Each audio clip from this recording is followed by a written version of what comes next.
literally, if you just followed this system that I laid out for you here, in 12 weeks from now, you would notice significant changes. And then a year from now, you would notice massive changes. And then 5 years from now, people are going to be looking at you and saying, like, what the hell are you doing? Welcome to the Total Fitness Bodybuilding Podcast with Lee Hayward and Jeff Samataro. Since 1997, Lee Hayward's Total Fitness Bodybuilding has been online helping guys to build muscle, lose fat, and become the best version of themselves. The goal of this podcast is to provide you with real-world practical fitness and nutrition advice to look your best, improve your health, and feel confident in your own skin, so you can live life to the fullest without having your body holding you back from doing the things you want to do. So if you're ready to get started, let's jump into the show. Boom! We are live. Hey, how is it going? Lee Hayward here with the Total Fitness Bodybuilding Podcast. Now today I'm doing a solo show because my co-host, Jeff Samataro, he's currently in Los Angeles right now. And we've talked about this on previous episodes, how he's actually moving out west to further his music career. So as he's doing this transition, I may have to do a couple solo episodes until he gets settled away out there. But in the meantime, I still have some good content to share with you. And one thing that I want to address before we get into today's topic is this past weekend, I did a big test of fitness, a big test of strength, stamina, endurance, and mental fortitude. Myself and a bunch of my cycling friends, we did a 200-mile ride over the course of the weekend. So 200 miles, 323 kilometers, and it was the Irish Loop of Newfoundland, going down along the southern shore of Newfoundland. And this is something that we do every year. Well, the group does it every year for several years. This is my third time in a row doing it. And this time around was my best ride ever. I had strength and stamina throughout the entire event, and I completed the ride without feeling destroyed the day after. In fact, I even went for an active recovery ride the day after versus having to just lay in bed and feeling beat up and exhausted like I was the first time I did this. And my goal now is to really develop well-rounded fitness in multiple aspects and not just being a specialist in one particular area. And there's nothing wrong with specializing in certain areas. I mean, if you want to be an elite athlete in a chosen sport, you have to specialize. But I think for the average Joe, the weekend warrior, the average person who just wants to be healthier and fitter, it's actually better to focus on a well-rounded approach to fitness versus just a singular dimension, which you see a lot of people do. And I see this a lot in the bodybuilding world. And I also see it in the endurance world. And I'll talk about both sides of it. But I, like in my situation, coming from the bodybuilding world as a former competitive bodybuilder, I mean, I've done 15 competitions when I was a teenager, still a senior in high school, up until 2011. I competed almost every year on the local and regional level. I actually made a comeback in 2021 in the Masters division, just to kind of test myself in the over 40 category and see how that went. And I enjoyed that journey and I learned a lot from it. And I mean, the whole Total Fitness Bodybuilding came about as me sharing that bodybuilding journey. But I also come to realize that there's so much more to fitness than just bodybuilding. And one thing that really made this apparent to me is it's a documentary that you've probably seen on Netflix. It's called The Physical 100. Well, I guess technically it's not actually a documentary. It's like a competition that they're filming, but it's done in series and episodes. But what it is, it's a challenge, a competition to find who is the best overall fittest person. And they take athletes from different sports. So they'll have bodybuilders, they'll have powerlifters, they'll have different Olympic athletes like skiers and cyclists and runners and mountain climbers and all kinds of people, like anybody who's coming from different sports and activities, MMA fighters, like a whole slew of different activities. And they'll take the best of all these different sports and put them together and to see who's the best overall athlete. And it's interesting to see this. And one thing that became apparent to me as I was watching this competition is a lot of the big guys, the bodybuilder guys, They probably did well in some of the strength tests and some of the strength feats. But then when it came time for the endurance feats, they very often got their asses kicked. And the problem we see with bodybuilding and strength and power sports in general is they can generate massive amounts of strength for a very short duration, but there's no long-term stamina there. Once they burn that short fuse, that's it. Whereas a lot of other athletes who have developed more conditioning, they probably don't have that peak level of power, but they have a much longer power curve, if you will, a much longer duration of strength and stamina and fitness. And very often that longer power curve outperforms, it's almost like the tortoise and the hare, right? Like the slow and steady wins the race. Having this long duration power curve actually proved advantageous. And in this competition, the physical 100, it wasn't the biggest guys winning the events. Very often it was people who had, a good combination of strength and stamina. And that's what I'm kind of trying to develop myself. So in recent years, I've gotten involved with cycling, and I've done several local competitions in cycling. I still do weight training in the gym. I mean, I want to build that base, and I don't want to lose my strength. So I'm still training in the gym 2 to 3 days a week to maintain and to work on weak areas and to kind of bring out imbalances that sometimes happen. Because if you're doing sports and activities, especially if they're repetitive motion sports, like cycling is a very repetitive movement pattern for the legs, running, very repetitive movements, swimming's very repetitive movement. Like if you're doing different types of sports and activities, which have a lot of repetitive movements for certain areas, there's other areas that are getting neglected. So this is where going to the gym and having that well-balanced approach can really help. So I'm going now with the focus of my workouts are geared around filling in the gaps and improving overall balance and stability and mobility to help make me a better cyclist, not necessarily to become a better bodybuilder, right? I'm not interested in bodybuilding in the short term. I'm not saying never. I mean, who knows? I may come back and do a comeback in the grandmasters category when I'm over 50. Who knows? I might do that. But for now, I'm enjoying cycling, and that's my number one fitness priority, supplemented with the weight training. And the reason why I wanted to share this is because I've had a lot of people that I know personally reach out to me, people who are in my age bracket, in their 40s and beyond, who've been in the bodybuilding game for a while, and they've built up a lot of strength and muscle, but now they're probably developing some sort of health problems. Like I know a lot of people are getting sleep apnea. A lot of people have heart issues. And this is something that strength and power sports don't directly address. Like you can build a lot of strength and power, but if you're not training your heart and your cardiovascular system and building up that internal engine, so to speak, sometimes it's not the best approach for overall health and fitness. And that's why I like to have this well-rounded approach. And even going back to my old days of fitness, like when I first started to get involved with fitness in general, it wasn't bodybuilding at all. It was actually martial arts. That was my first passion, was martial arts. And I started that when I was a kid. I mean, I remember my dad and we joined a local martial arts club here, and we did that for several years. And I did that going through elementary school and junior high and even into high school. I was doing that. And as I was progressing with the martial arts, my instructor, and he also worked out with weights, and he was the first person that I seen who was a big, strong guy who worked out with weights. Because keep in mind, this is before the days of the internet. So you didn't have fitness influencers, and you weren't bombarded with all these types of unrealistic expectations or people who are operating at the elite levels.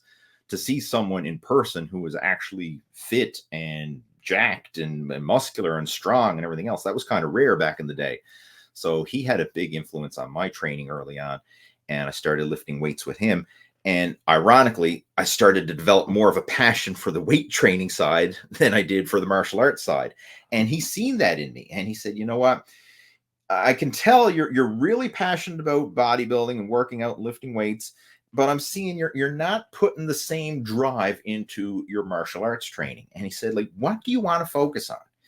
And the reason he said that is because do what you want to do. And at that time, I said, I'm really interested in bodybuilding. I said, I'd like to do that. And he said, well, if that's what you're interested in, he said, go do that. And so that's what I did. I focused on bodybuilding, and I competed the following year, again, as a senior in high school. I was 17 years old, I did my very first bodybuilding show and I was hooked. And then I went down the whole bodybuilding rabbit hole and, competing year after year after year, trying to get better than I was before. And that served a purpose. I mean, I made some amazing gains in size and strength and building my physique. But at the same time, my stamina, I kind of just maintained it. And luckily for me, I did enjoy cardio. As a kid, I used to do a lot of bike riding. I used to do a lot of skateboarding, hiking, and things like that. So I was quite active with just general cardiovascular exercises. But throughout my bodybuilding journey, I still kept cardio as a regular part of my training, mostly as a supplement to burn body fat. Like as you're getting ready for a competition, you do your pre-contest cardio. And I would do an hour a day or more, of cardio when I was leading up to a competition. So that kept my cardiovascular system in decent shape. I mean, I wasn't no elite endurance athlete by any stretch, but I was, probably above average, from doing an hour of cardio a day on as a normal part of my training routine.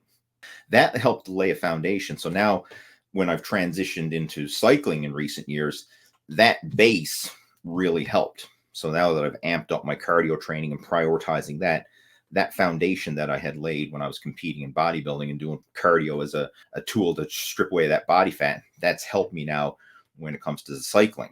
And I've even changed it because when I was doing cardio as a bodybuilder, it was usually fasted cardio or cardio that's done in a calorie depleted state, meaning you're in a calorie deficit and you're just doing it to burn body fat. But now doing cardio in a well-nourished state, when you're not in a calorie deficit and you're actually fueling the cardio workouts, right? Not doing them fasted, but you're actually fueling them before and during. Now my strength and stamina has just gone through the roof. And that's what allowed me to do things like this past weekend, the 200-mile ride that we did, right? And just to clarify it was 200 miles over 2 days. So basically 100 miles each day. It wasn't 200 miles in a single go, right? That's very respectable. And I know people who have done that, but that's something that I have to work up to that level. I'm not there yet, but hey, I can do 100 miles a day, but I can't do 200 miles in a single day yet. All right, something I'm going to work on. But again, I wanted to just share this because when you focus on well-rounded fitness, I think that's the best approach for health and longevity overall. Because these days, when you see people who are really into strength and power sports, I mean, they may be good at their sport. They may have low body fat. They may be very muscular and they may look really good. But a lot of times they may have underlying health issues. And a lot of times it's heart related, right? Because strength training doesn't develop the heart and the cardiovascular system to its maximum. I mean, it still strengthens it. Don't get me wrong. Like if you do no exercise and someone else does strength training exercise, like yes, the person who does strength training is going to have a stronger cardiovascular system than someone who does no training. But I think if someone does cardiovascular training, they're going to have a much superior cardiovascular system, like better heart health, better stamina, better VO2 max. Like strength training doesn't really develop your VO2 max, whereas cardio training does. And this is becoming more and more important. When you're looking at all the elements that come into health and longevity, VO2 max is right up there in terms of importance. And I know Dr. Peter Attia was talking about this in his book, Outlive. I actually have a copy of it right here. If you haven't read this book, I would highly recommend it, especially for guys in their 40s and beyond, because this really talks about health, fitness, nutrition from the purpose of health and longevity, not necessarily from maximizing sports performance, but health and longevity, hence the name Outlive, right? And one of the key things that they focus on is that well-rounded fitness. So yes, you want to have strength. Yes, you want to have good cardiovascular fitness. Yes, you want to have good stability and mobility. Yes, you want to focus on your nutrition. Like you want to have all these pieces in place instead of having this singularity focus with your fitness. Like, hey, I just want to be a bodybuilder. I just want to be as big and strong and as jacked as possible. And I'm not going to do any cardio because I'm afraid I'll lose muscle.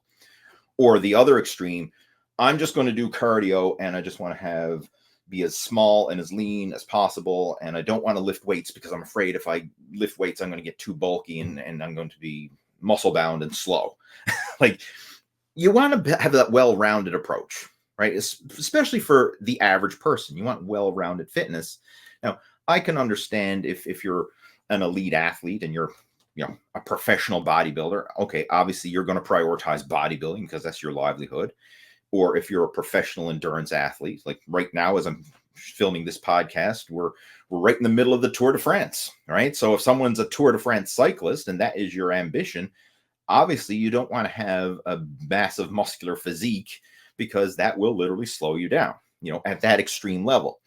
But for the weekend warrior, i.e. people like us, you can have good muscle mass. You can have good cardiovascular system. I mean, granted, it's not going to be elite muscle mass or elite cardiovascular, but you can have well-rounded on all these areas.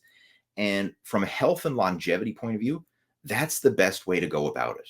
I mean, you'll feel better, you'll look better, you'll improve your overall health markers, and you'll avoid the pitfalls that come from singularity of focus. Because when let's say you singularity of focus with power and bodybuilding, like powerlifting and bodybuilding, those are kind of similar styles of training, right? They go down that bigger, stronger avenue. If you just focus on that, you very often neglect the VO2 max. You very often neglect heart health, cardiovascular system. And how often have we seen bodybuilders having heart attacks and literally dying from heart issues at a very early age, like in their 40s? I mean, I'm not going to mention any, but if you've been following fitness influencers in the bodybuilding scene, you know of bodybuilders who've died in their 40s and that age range, even younger in some cases, because of heart complications. Now, I know it's probably not all directly related to just the bodybuilding training. There's probably some performance enhancing, pharmaceuticals that went into play there. That's another aspect of it for sure. But even just looking at the fitness side of things, if you're just focusing on strength and power and not prioritizing your cardiovascular health, that is the weak link in the chain. Now, going down the endurance side, if someone is just prioritizing endurance, like again, look at a Tour de France cyclist, they're very thin, they're very lean. They don't want to add any mass to their upper body because that's just extra weight that's going to bog them down. They just want to focus on, their legs, their core, their endurance, and they want to be as lean and as efficient as possible. Yes, they are lean, they're efficient, they have great cardiovascular health, but they don't have the bone density, they don't have the strength, the upper body strength especially. Like, it's amazing. I've seen pro cyclists who can't do push-ups and pull-ups and stuff that most gym bros can do without even thinking about it. They've kind of prioritized their training in such a narrow niche that, yeah, they can go and ride 100 miles a day for 3 weeks in a row at race pace and blow everybody away in terms of stamina and endurance and that area, but put them into a power strength situation and they're useless. So we don't want to be these one-dimensional sides unless, of course, you're at that elite level and this is your livelihood. You want to have well-rounded fitness. How do you go about this, and how can you structure your training to maximize it? And one of the things that I'm a huge advocate of, and I've been preaching this in my workout videos and to my coaching students within the Muscle After 40 Blueprint program, is what I refer to as my yin and yang style of training. So high intensity weight training supplemented with long duration, lower intensity cardio. That's the kind of the template, the fundamental template that I follow for most of my coaching students. So one day we're in the gym, we're doing weight training. And when I say high intensity, I mean, that's all relative. It's basically more than you were doing before. It doesn't mean going in there and lifting beyond your means and killing yourself and risking injury. It just means stressing your body in a progressive overload fashion, doing better than you were before, and having it set up so that each week you have some form of progression. Either you're adding extra weight to the bar, you're adding extra repetitions, you're adding in extra volume, you're improving your technique, your time under tension, like some form of progression in there. So you're building the muscle stronger, you're improving your bones density, your tendon and ligament strength, your muscular strength, your stability, all that kind of stuff. We're building a stronger physique that way. Then on your off days from weight training, this is when you can prioritize some cardio. And for starting off, I mean, maybe it's just getting outside for a walk. Like if you're been neglecting cardio for a long time and you're one of these guys that say, well, I don't want to do any cardio because I'm afraid I'm going to lose muscle. And just for the record, muscle is not as fragile as a lot of people think. Like I know some guys think, well, oh my God, if I skip a meal, I'm going to lose muscle. Or if I do a cardio session, I'm going to lose muscle. That's just as ridiculous as the opposite, where you have people say, well, I'm afraid to lift weights because I don't want to get too big. Like, have you ever met anybody who actually got too big because they lifted weights? No. Right? You hear this all the time. Like a lot of women say, well, I don't want to start weight training because I'm afraid I'm going to get bulky and muscle bound and I'm going to start looking, like a professional bodybuilder if I lift weights. Like the odds of that happening and happening accidentally are like next to zero, like as virtually zero. I mean, I'm sure there may be a realm of possibility if someone's a genetic freak or something, but the average person is not just going to accidentally go to the gym, do a workout, and then wake up the next day and like, holy shit, I'm huge and jacked. Like, where did all these muscles come from? No, it ain't going to happen that way. Vice versa, you're not going to have someone who is big and muscular do a cardio session and then wake up the next day and say, oh my God, look, I'm deflated. I lost all my muscle. It doesn't happen like that. Muscle isn't as fragile as a lot of people think, where, oh, if I do a cardio session, I'm going to lose all my muscle. Or vice versa. It's not as easy to build where, oh, if I do a weight training session, I'm going to become huge and jacked and people are going to think, I'm a pro bodybuilder. No, it ain't like that. It takes years to make massive changes to your physique, and it just doesn't happen by accident. So put that crap out of your mind, all right? Afraid that you're going to lose muscle or afraid that you're going to get too much muscle or any of that stuff. Like it ain't going to happen. But we do want to focus on building both, right? We want to build the muscle and we want to build our cardiovascular system. And when you do it in a structured fashion, like I mentioned, the alternating weight training one day and the cardio the next, this is actually a very advantageous way, and it works within your body's recovery system because you're doing two complementary forms of exercise, two opposing forms of exercise. But when they're done like this, it's actually complementary, because when you're in the gym training with weights, you're placing stress and demands on the muscles, the joints, the tendons, the ligaments. Like you're placing stress and demands, and those stress and demands is what causes the body to respond and adapt to get bigger and stronger for the next time, right? So you train, and then you rest, recover, and grow, right? Train, rest, recover, and grow. But on those days when you're resting, it doesn't mean you have to do nothing. You can do another form of exercise in the form of low intensity cardio. So getting outside for a walk, or maybe going for an easy bicycle ride, or using the cardio machines at the gym, or whatever, like whatever you fancy. I mean, maybe you like to go swimming, or maybe you like to play some sports, right? Recreational sports. The only thing I'm cautioning you here is when you're starting out, you don't want to go too hard, because if you go really hard with cardio, it can place stress and demands on your central nervous system. And this is where you can actually burn yourself out. So like, for example, if you did a heavy weight training workout one day, and then you went and ran sprints the next day, that's two high intensity forms of exercise back to back. And you'll easily burn out if you try to continue that for a prolonged period of time.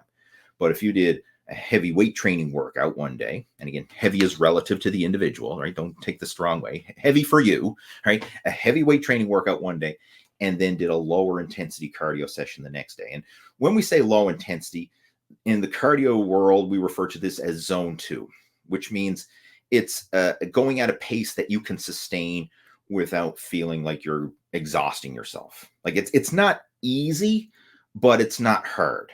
So for most people, like a brisk walk is zone 2.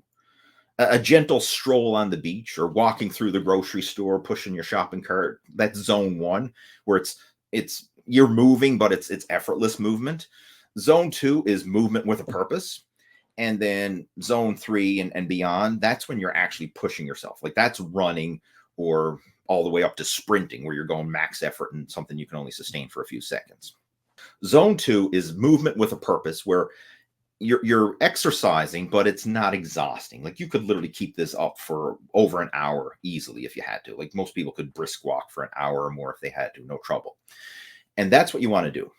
weight training one day, zone 2 cardio the next, and have that as your foundation, right? Alternate that day for day, day for day. I mean, if you want to take one day a week off for family day or a leisure day, that's totally cool. But this would give you 6 days of exercise over the course of the week, 3 strength training workouts, 3 cardio workouts, and then a leisure day for rest. And this is how I structure my workouts personally. More often than not, this is what I'll do. I'll alternate the weight training one day and the cardio the next. And this is a great way to build up both sides of your fitness, right? You're building your strength and your bone density and your power, and you're also strengthening your cardiovascular engine, and you're getting the best of both worlds. And this is what I would recommend for most of you listening who are trying to build muscle, lose the gut, and improve your health and fitness, right? You want to live a long, healthy life, be around for your kids and your grandkids and all that kind of stuff. This is the type of thing you need to do, because let's just say you only prioritize the strength training. I mean, okay, that's great from the strength and power side of things, but if you don't prioritize the cardiovascular training, when it comes time to do real world stuff, like, hey, let's just say your kids want to, hey, let's go play in the park. Let's go for a bike ride. Maybe your kids want you to go bike riding with them, or maybe they want to play a game of basketball with you, or they want to go hiking or on some adventure. If you don't have the cardiovascular system, you're not going to be able to keep up with your kids. And we know a lot of people these days who can't keep up with their kids. How often do you go to the playground, or you go to an event or something, and the parents are sitting on the sidelines while the kids are playing, right? I want to be there playing with the kids, right? I want to be in the action myself, because that's fun. And of course, when I'm playing with the kids, it makes me feel like a kid, and it keeps me young at heart. And I love being able to do that. And you gain so much respect from the kids, because they're like, hey, this is so cool. An adult actually is playing with us versus just sitting on the sideline. Right. So when you're interacting, like when you go to the playground, right, and the kids are running up and down going down the slide and climbing across the monkey bars and doing whatever it is they're doing, if you can do that along with them, I mean, that is so cool. And most parents are not going to be able to do that, or even have the desire to do that, right? They're sitting on the park bench scrolling through their phone while their kids are playing on the park. I want to be playing on the park with them, right, and having fun. Or maybe they want to kick the soccer ball around, or have a game of basketball, or whatever it is, right? It's nice to be able to do that stuff, right? And be able to have the strength, stamina, and energy to keep up with them, and not feeling like you're exhausted or beat up or afraid that you're going to injure yourself in the process. It's really about living life to the fullest without having your body holding you back from doing what it is you want to do. And when we look at this is kind of like the true definition of CrossFit. I know CrossFit kind of gets a bad rap in the fitness industry, because you see like competitive CrossFit where people are using not so good exercise form to try and complete as many repetitions as possible in as least amount of time as possible. I mean, I understand that side of things, and it is a bit controversial, right? I mean, I'll be first to admit I'm not a fan of kipping pull-ups and this type of explosive movement just the sake of completing as many repetitions as possible or doing as many rounds of an exercise as possible. But I am a fan of the theory of CrossFit, of combining different forms of exercise, strength, and stamina, and building a well-rounded level of fitness. I mean, I'm a huge fan of that. And I try to implement that within my own training, and I try to implement it within my coaching students' training as well.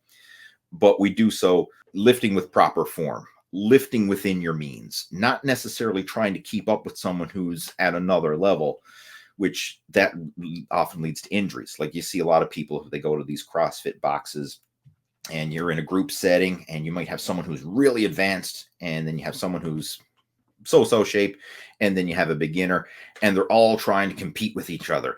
And then you have the guys who are not as fit trying to keep up with the guys who are fit, and they're the ones who very often get injured because they're trying to do more than they can. They're lifting and pushing themselves beyond their means. Whereas if you set the competition with yourself and just try to be a little bit better than you were before, the risk of injury is much lower, and the odds of you being able to sustain this as a lifestyle is much higher. So that's what I'm a huge fan of. Like, I love the theory of CrossFit, but I'm not a fan of the way that it's implemented in a lot of settings. Now, I know there's a gazillion different CrossFit gyms and different coaches, different people may have their own philosophies of it. And so some people may follow a more healthy approach to it, but I'm not a fan of pushing people beyond their means and just letting the form go out the window in the process of trying to get as many reps as possible. I want you to do as many reps as possible with good form within your means while minimizing the risk of injury. Because I've said this time and time again, and I'll say it again because it bears repeating. The only thing that's going to slow you down in your fitness journey is an injury, right? If you skip a workout, in the greater scheme of things, it's not a big deal because you can always come back and train the next day. If you do an easy workout, you don't push yourself to failure, you just kind of go through the motions and it's really easy. Who cares? Because you can always go back and train again the next day. You can go harder the next day. Even when it comes to your nutrition, like if you blow your diet and you pig out, in the greater scheme of things, big deal because you can always clean it up and start again the next day. If you skip a meal, same thing. You can start again for your next meal. All these little things, they're little bumps in the road, and they're not going to help your progress, but they're not going to derail it. They're not going to set you back. They might not push you forward, but they're not going to set you back. But if you get injured, like you go into the gym and you lift beyond your means and you pull something, strain something, tear something, or hurt yourself, that is setting you back because you're not bouncing back the next day. Depending on the degree of the injury, it could be weeks or months, or in some cases years, or you may never fully recover from it, depending on what it is you do. So injury prevention is the number one thing that we need to focus on. And that's why within the workouts, I'm a huge stickler for strict form, lifting within your means, starting off below your capabilities. Like when you're starting a new workout routine, whether it is a strength training workout or a cardio workout, the first workouts should be easy. It should not be a challenge. You should be able to complete that workout and say, okay, it was fun. I enjoyed it, but I could do more. That's the way I want to leave people when I'm training people one-on-one in the gym and we're going through the first initial workout. We'll go through a training session, and at the end, a lot of times they're like, that's it? I'm saying, yeah, that's it. And they're like, well, I feel I could do more. I could lift heavier. I could do another exercise. Like I said, no, we're going to stop there today. You did better than you did before because, hey, before you weren't even working out. Today you went in and you did a relatively easy workout. Let's stop here today. And then the next time we come back, let's do a little better than we did before. Right? So let's add another 5 pounds to the bar. Let's do another exercise, or we'll add an extra repetition or something like that. We'll find some form of progressive overload, and we'll do that the next day, and then the next day, and the next day, and just let it build up like baby steps. And the kind of the philosophy I like to have is let's focus on getting 1% better each day. That's it. Not trying to overhaul your entire diet and lifestyle from day one, go from 0 to hero. Let's just get 1% better each day. Let's dial it up one notch. And if you just dial it up one notch, like, is that hard to do? No. Like, you could dial it up one notch and you don't even notice you did anything. Like, it's so simple, so subtle. But what if you did that day after day, week after week, month after month, year after year? You just, each time you dialed it up one notch, one notch, one notch. Like, by this time next year, like, you could look back and say, like, holy smokes, look at the transformation that just took place. But it didn't feel overwhelming, and you didn't risk injury, and it was very sustainable and enjoyable. And that's the key, is we want to enjoy this. One of the things that's a pet peeve of mine is when people hate their workouts or they dread their workouts. Like, you should not dread going to the gym, or you should not dread your workouts or dread your diet or anything like that. You should enjoy it. You should look forward to it. Of course, there's going to be some days when you would probably, I'd rather hit the snooze button and sleep in versus get up and go to the gym. I mean, I get that, but it shouldn't be something that you're dreading or something that you're agonizing or, feeling pain and discomfort or anything like that. It should be something that you do. And once you get going, you actually enjoy the process. And once you're in that groove of you enjoying it and you're starting to look forward to these workouts because they're fun and they're energizing, they leave you feeling euphoric and feeling good about yourself versus feeling like you've been hit by a truck and you're beat up, then this becomes sustainable and becomes a lifestyle. And that's what we want. And the key to doing this is not hitting the red line, right? This is a common theme that I always tell my coaching students when we're working. Like, we want to keep it below red line. Like, visualize driving your car. If you're always pushing it to red line and beyond, you're every time, you're red line shifting and you're pushing the limits, eventually you're probably going to blow the motor, right? You're going to have some trouble. But if you're keeping it below red line, the risk of having any serious damage is very minimal. Same applies with your fitness. Like, you want to keep it below red line. And if you do that, then this is what leads to long-term sustainability versus that short-term intensity. And we don't want to burn ourselves out in the short term by going too hard too soon, right? We want to be good enough and good enough consistently. Or another way of putting it is we want to be consistently good versus occasionally great.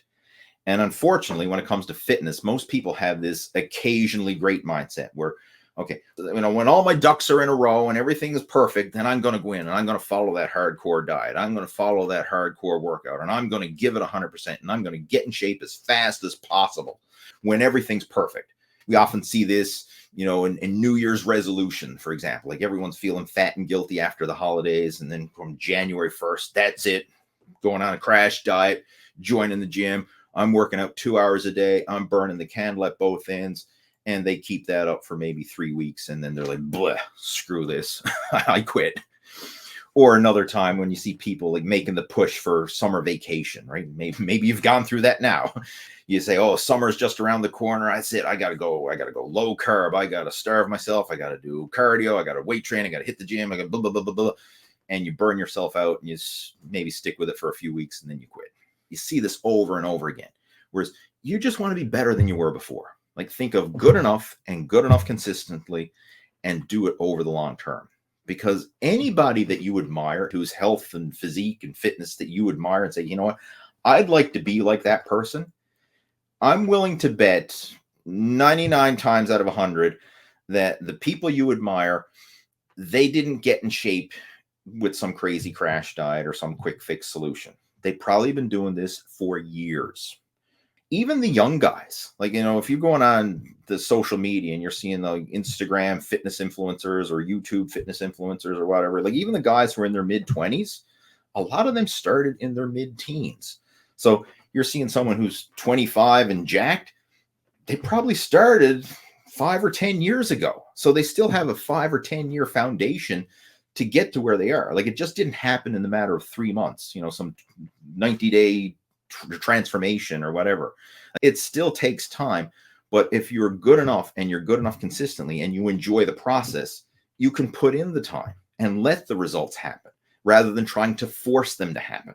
And that's a big mindset shift that you can really try and wrap your head around. You want to nurture your body and let it get stronger, let it get leaner, like nurture it, let it progress instead of trying to force it. I mean, think of almost like tending a garden. I can prepare the soil, I can plant the seeds, and I can water them and fertilize them, and I can nurture the garden, but I can't force the plants out of the ground. I can just nurture it and then let them grow. Same applies with your body. You can provide the exercise stimulation, you can provide the rest and the recovery and the nourishment and healthy lifestyle choices, avoiding all the things that we know we shouldn't do, the processed foods, the alcohol, the recreational drugs, and yada, yada, yada. We can avoid that stuff, put in the good stuff, nurture your body, nourish it on the cellular level, and then let it grow. Let it get better. Let it get stronger. Let it get fitter. But you can't force it. Once you get into the process of letting the process happen, versus trying to force it to happen, it's a lot more enjoyable. Now, it does take time. I mean, it's a slow process, meaning you're not going to like work out today and see muscles tomorrow, or you're not going to do a cardio session today and then have endless stamina tomorrow. I mean, it's not like that.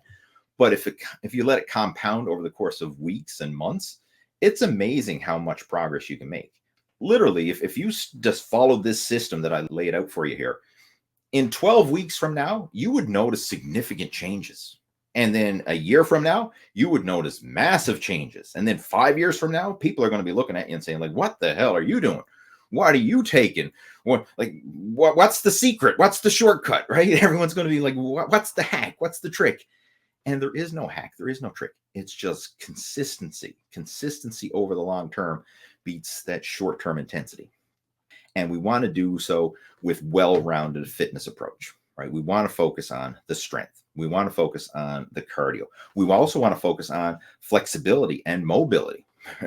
This is something that I never mentioned there, but when I'm in the gym doing my strength training workouts, I always start off with some mobility exercises first. And what I'll do, I'll actually link to a full mobility video that I made a while back, right? Covering a full mobility routine that you can do like as a pre-workout warm-up. I'll link to that in the show notes below. But that's something that you can start off with to kind of lay the foundation to just prepare your body for the workout that's to follow. And then after I do my strength training workout, I take a few minutes and stretch out the muscles that I just trained. So for example, like if I prioritize legs, then I'm going to prioritize leg stretching afterwards. If I prioritize upper body, and then I'm going to prioritize upper body stretching afterwards or whatever. But I always stretch out the muscles that I trained. And it doesn't have to take a long time. Like it only takes a few minutes. But those few minutes of stretching, and of course at the beginning, those few minutes of mobility work, that makes a big difference long term. And that will keep your joints, tendons, and ligaments healthy. It'll improve your flexibility, help to aid with recovery, and it'll also minimize your risk of injury and just make you feel better all around. Because how often do you see people who are getting up there in years and they're complaining, oh, I'm tight, I'm stiff, my back hurts, my knees hurts, everything hurts, because they haven't prioritized the mobility and the flexibility and keeping their body supple and limber. They've just worked hard, whether it's worked hard through physical work or whatever. But if you don't focus on the nurturing side of things with the mobility and the flexibility, along with the strength training and the cardio, then very often you're going to run into the complications later on, the tightness, the stiffness, the injuries, all that kind of stuff. We want to always think of well-balanced fitness, right? We want to think of the full, bigger picture and not just singular dimension. That's the big emphasis. That's the take-home message of today's podcast, if you will, is to think of the well-rounded level of fitness and being healthy in all aspects. So you have the strength, you have the stamina, you have the bone density, you have the flexibility, you have the durability, if you will, to withstand life and to live life to the fullest and do the things you want to do without having your body holding you back, right? That's the dream. And of course, in doing so, you're also going to feel better. You're going to have more confidence. You're going to look better.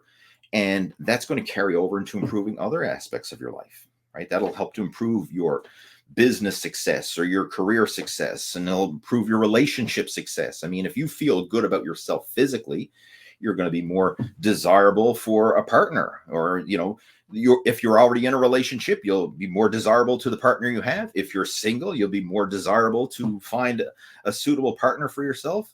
You want to become the best version of yourself so you can feel good, feel confident, and live life to the fullest. That's what this is all about, versus always shortchanging yourself, like shortchanging yourself in different areas. It's a pet peeve of mine when I see a lot of guys, their singularity of focus. Like they might focus on the workouts, but then they neglect their nutrition, or they might focus on the weight training and then they neglect the cardio, or in some cases they focus on the cardio and they neglect the weight training. I mean, we see it in all areas. Like a common thing that I see in the endurance world with people who are runners and cyclists and triathletes and swimmers and all this is they use the fact that, well, I'm so active, I'm doing all this running, cycling, swimming, yada, yada, yada. I'm so active, I can eat whatever I want. And then they eat junk food and crap and everything else. And I mean, to a degree, you can eat more if you're more active. Yes. I mean, you need to fuel and nourish the body and fuel the exercise, but you can easily overdo it.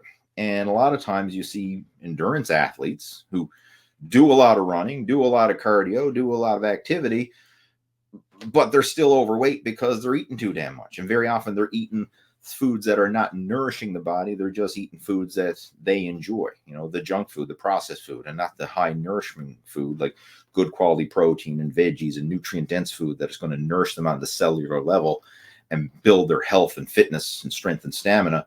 They're feeding up on processed junk food a lot of times and then justifying it, saying, well, I'm going to burn it off. Right? That's a big mistake you see in the endurance world. I find in the bodybuilding world, people are more nutrition conscious, especially when it comes to protein and things like that, making sure that you're getting adequate protein, because that is the raw material that your body needs for building muscle tissue. But a big mistake you see in the bodybuilding world as well is, guys, they love to work out. They love being big and strong, but they're always in their perma bulk. All right. Yes, they eat big, they lift big, they are big, but they also got a gut that sticks out further than their chest, right? They're in the permabulk mode, if you will. And we need to find that balance, right? That balance in all aspects of health and fitness, because it's not just the aesthetic side. Okay, I mean, I got a bit of a belly sticking out, big deal, who cares? It's the health side, because if you got extra belly fat, that's surrounding your organs. That's increasing your risk of health issues. Excess fat, especially excess fat around the midsection, I mean, that leads to a lot of issues, from diabetes, cancer, I mean, heart issues, organ issues. I mean, it's so many things. Like virtually all of our health issues that we're dealing with in modern society are at some level related to fitness and nutrition and excess body fat. Now, I know there's some that are genetic disorders or whatever. I'm not saying all health issues are related to fitness and nutrition, but a lot of them are. And if you correct those things, you're fueling your body and nourishing it on the cellular level, and exercising with a well-balanced approach and enjoying a healthy lifestyle, then you can minimize the risk in a lot of these areas. And again, live life to the fullest without having your body holding you back from doing the things you want to do. Well, I hope you enjoyed today's episode of the Total Fitness Bodybuilding Podcast. And if you did, please give it a thumbs up, subscribe to the podcast, and if you know someone who could benefit from today's episode, please feel free to share it with them. I mean, if you could help us to spread the word, that's going to help to get this message out there and allow us to create more content like this and reach more people and just create that positive impact all around. And if you would like some help with your own fitness goals, maybe it's building muscle, losing fat, improving your health, getting in your best shape, if you would like some help with that, then feel free to reach out to me. I have my contact information down in the show notes below, and you can book in for a free one-on-one strategy session coaching call with me, and we can discuss a realistic action plan that's right for you. And if I feel that you're a good fit, I may invite you to come on board and join our VIP coaching program. And if it's not a good fit and I feel that I'm not the right person to help you, then I'm not going to give you hype or BS, but I will point you in the right direction to somebody who can help you. I mean, I've got a large network of people in the fitness industry, so if I don't feel that you're a good fit for our coaching program or that I can help you, I'll be able to point you in the right direction to somebody who can. So either way, at the end of your free strategy session coaching call, you'll walk away with better insights on what you need to do next in order to reach your health and fitness goals. So that clues it up for today's episode, and we'll be back again next Tuesday at 11 a.m. Eastern Time with another episode of the Total Fitness Bodybuilding Podcast. Take care. Over and out.